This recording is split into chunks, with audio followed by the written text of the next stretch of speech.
도심의 분주한 거리, 사람들은 바쁘게 움직이고 그녀는 혼자 공원 벤치에 앉아 스마트폰을 보고 있습니다. 무기력한 자신을 생각해보면 미래가 보이지 않는 그녀였습니다. 운이 좋아 일자리라도 생기면, 신이나 열심히 하지만 운이 안 좋아 잘리는 날이면, 인생 비관과 시무룩해 살아가는 반복되는 인생이지만 그녀는 가끔 자신에게 묻습니다.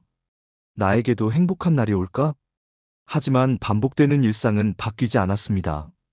하루 종일 일자리를 찾기 위해 스마트폰을 보다가 기분이 울적하면 도심 공원을 산책하며 사색하고 있지만 어두움과 같은 인생은 밝아질 기미가 보이질 않았습니다. 그러던 어느 날 산책을 하던 중 길가에 쓰러져 있는 새끼 강아지를 발견했습니다.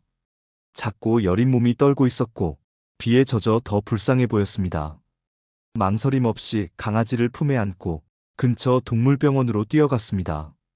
수의사는 강아지가 영양실조 상태이며 오랜 시간 방치된 듯하다고 말했습니다. 다행히 치료를 받으면 괜찮아질 거라는 말씀에 그녀는 안도했습니다. 하지만 문제는 그 다음이었습니다. 혹시 이 강아지를 입양하실 생각은 없으신가요? 갑작스러운 질문에 그녀는 고민했습니다. 알바 생활을 하며 살아가는 자신이 강아지를 키울 수 있을까? 하지만 강아지를 두고 갈 수도 없었습니다. 결국 그녀는 강아지를 데려가기로 결심했습니다. 그날부터 그녀의 삶은 조금씩 변하기 시작했습니다. 매일 강아지와 함께 산책을 나가고 밥을 챙겨주고 어쩌다가 알바를 갔다 오는 날엔 강아지가 며칠 만에 보는 것처럼 반갑게 맞이해주는 것이 그녀에게는 엄청난 위안이 되었습니다. 그녀는 강아지에게 댕댕이라는 이름을 붙였습니다. 댕댕이는 단순한 강아지가 아니었습니다. 특별한 능력을 가지고 있었습니다. 시간이 흐르면서 댕댕이는 점점 자라났고 댕댕이의 진가가 서서히 나타나기 시작했습니다. 사람들의 영혼을 볼 수 있는 능력을 가지고 있고 특별한 인연을 감지할 수 있었습니다. 시간이 흐르고 댕댕이는 죽을 운명을 살려 가족처럼 대해주는 그녀의 마음에 감사함을 전하기 위해 은혜를 갚고자 결심했습니다. 어느 날부터 산책할 때 댕댕이 행동에서 이상함을 감지했습니다. 남자와 여자를 번갈아가며 코를 끙끙대며 냄새를 맡기 시작했고 뭔가를 느끼면 그녀에게 가서 댕댕대며 그녀를 이끌고 남자와 여자를 만나게 해주는 것이었습니다. 자주 이런 일이 생기다 보니 그녀는 댕댕이를 특별하게 생각하게 되었습니다. 사실 댕댕이는 그녀에게 남자의 인연을 연결하기 위해 노력하고 있었지만 결국 남 좋은 일만 시키고 있었습니다. 그녀는 그런 댕댕이를 보며 중매 사업을 하게 되었고 댕댕이의 특별한 능력 덕분에 사업은 승승장구하면서 인류 중매업체로 성장해 갔습니다. 업체가 성장할수록 댕댕이는 정신없이 바빠졌고 그럴수록 한 사람이라도 더 속궁합을 보게 하여 연인이 될 수 있게 열심히 뛰어다녔습니다. 백발백중의 속궁합 인연들은 한 번 만남이 이루어지면 헤어지는 법이 없었고 사무실 안에는 감사의 선물이 하루가 멀다고 보내오고 있었습니다. 하지만 댕댕이의 가장 큰 고민은 여전히 남아 있었습니다. 바로 그녀의 인연을 찾아주는 것이었습니다. 5년이 지나고 어느 봄날 댕댕이는 거리에서 허름한 차림의 젊은 노숙자를 발견했습니다.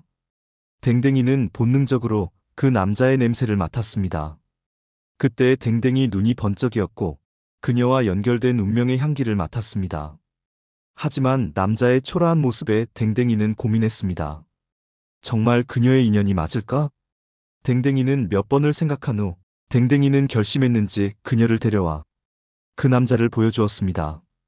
그녀는 기절할 뻔했지만 댕댕이는 손짓발짓을 다해 설명을 했고 그래도 그녀는 자기 짝이 아니라고 펄쩍 뛰었습니다. 하지만 소용이 없었습니다.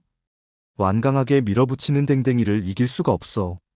결국 그녀는 남자를 집으로 데려와 깨끗하게 씻기고 옷을 입혀주었습니다.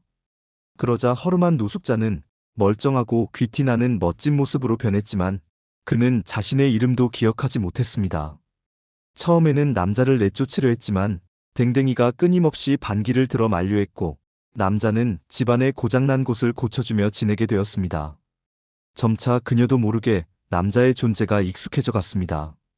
가끔 그의 태도와 분위기에는 어디선가 귀공자의 향기가 묻어나오기도 했습니다. 하지만 그녀는 별스럽지 않게 지나쳤습니다.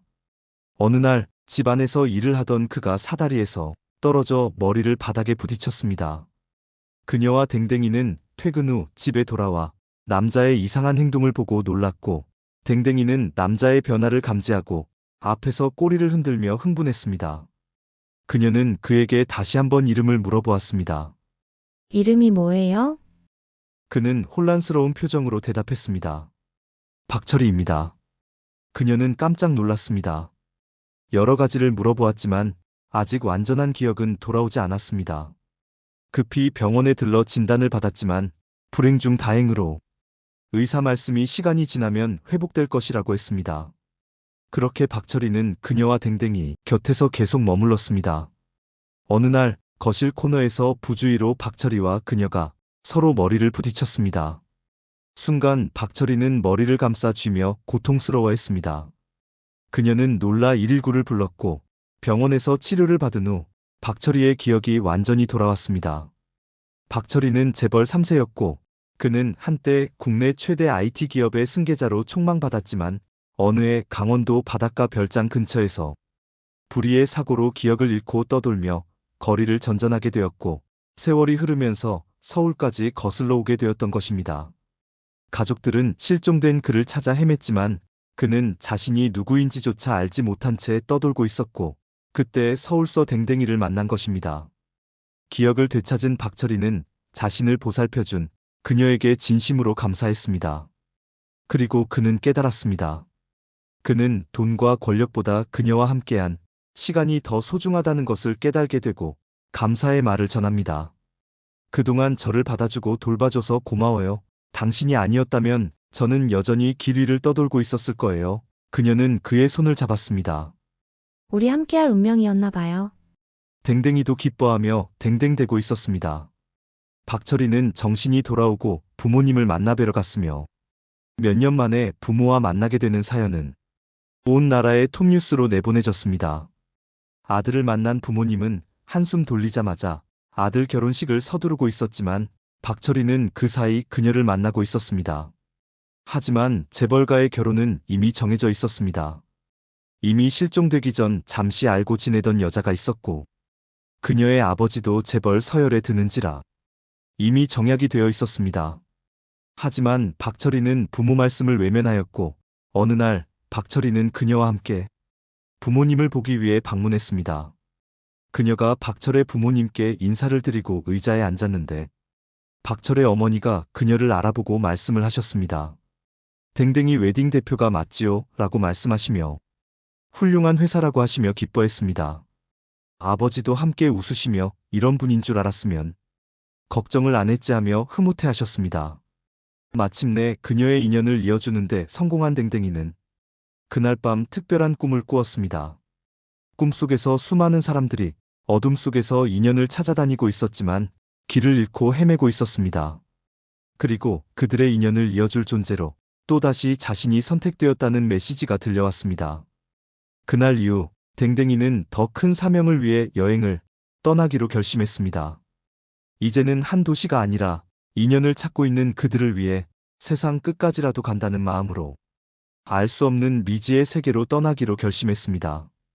그리고 일주일이 지난 후 그녀와 작별하기 위해 댕댕이가 그녀와 마주할 때 그녀는 웃으며 말합니다. 네가 가는 곳에 지사를 세우고 댕댕이 너는 지사장이 되는 거야. 댕댕이는 의아한 눈빛으로 바라볼 때 그녀가 말합니다. 댕댕이 너도 꿈 꿨을 거야. 나도 같은 꿈을 꿨어. 댕댕이는 그때서야 함께 한다는 것에 안도하며 새로운 각오로 미지의 세계를 열어나가기 위해 댕댕이는 하늘로 향해 댕댕거리고 있습니다.